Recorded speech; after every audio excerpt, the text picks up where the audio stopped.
15 तारीख का राज। एक शांत शहर था, नाम था सूर्यनगर।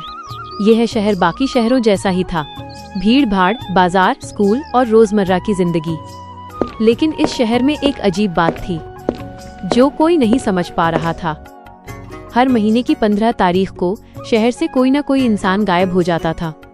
ना कोई आवाज, ना कोई सबूत, बस अचानक गायब। शुरू में लोगों ने इसे मजाक समझा, फिर संयोग और धीरे धीरे डर नहीं बल्कि जिज्ञासा फैलने लगी। लेकिन इस कहानी में डर नहीं था सिर्फ एक बड़ा रहस्य। एक दिन शहर में रहने वाला एक लड़का आरव इस मामले पर ध्यान देने लगा। आरव बाकी लोगों जैसा नहीं था, वो हर चीज को ध्यान से देखता था, छोटी छोटी बातों को नोटिस करता था।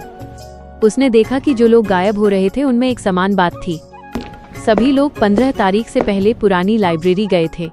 ये बात किसी और ने नोटिस नहीं की थी। शहर के बीचों बीच एक बहुत पुरानी लाइब्रेरी थी। अब वहां कोई जाता नहीं था। आरव ने तय किया कि वो खुद वहां जाएगा। अगले दिन वो लाइब्रेरी पहुंचा। दरवाजा आधा खुला था, अंदर सन्नाटा था। लेकिन ये सन्नाटा डरावना नहीं था, बल्कि अजीब था, जैसे कोई चीज छिपी हो। आरव अंदर गया और उसने देखा कि एक कोने में एक टेबल पर एक किताब रखी थी। उस किताब का नाम था समय के पार।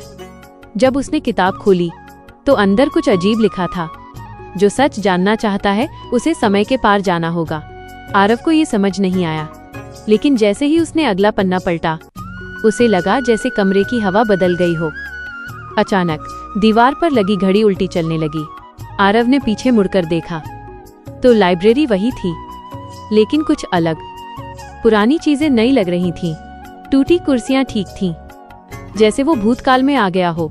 लेकिन ये डरावना नहीं था, यह एक रहस्य था।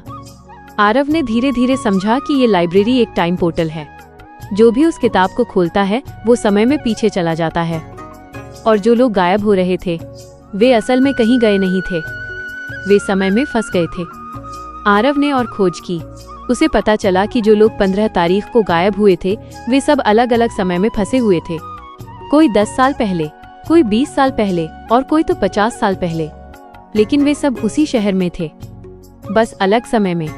आरव को एक और चौंकाने वाली बात पता चली। ये सब जानबूझकर हो रहा था। लाइब्रेरी को किसी ने ऐसा बनाया था कि लोग उसमें फंस जाएं। क्यों? ताकि शहर का असली राज छिपा रहे।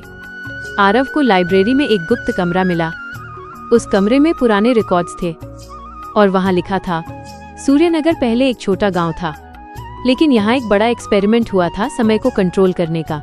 यह एक्सपेरिमेंट फेल हो गया, लेकिन उसका असर आज तक था। अब आरव के पास 2 रास्ते थे। 1, सबको सच बता दे। 2, या खुद ही इस रहस्य को सुलझाए। उसने दूसरा रास्ता चुना। मिशन शुरू। आरव ने उस किताब को फिर से खोला और एक एक करके अलग अलग समय में जाकर लोगों को ढूंढना शुरू किया। हर बार वो एक नए समय में जाता, एक इंसान को ढूंढता और उसे वापस लाने की कोशिश करता।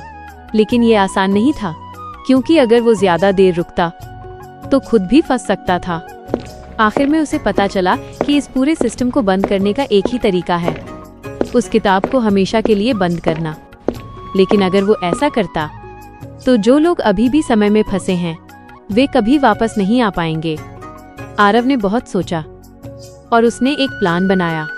वो आखिरी बार समय में गया और जितने लोगों को हो सकता था उन्हें वापस लाया। फिर उसने लाइब्रेरी में जाकर उस किताब को बंद कर दिया और उसी के साथ समय का वो दरवाजा हमेशा के लिए बंद हो गया। अब शहर में कोई गायब नहीं होता, लोग अपनी जिंदगी में व्यस्त हैं। लेकिन आरव जानता है कि हर रहस्य का एक अंत होता है और हर सच को सामने लाने के लिए हिम्मत चाहिए।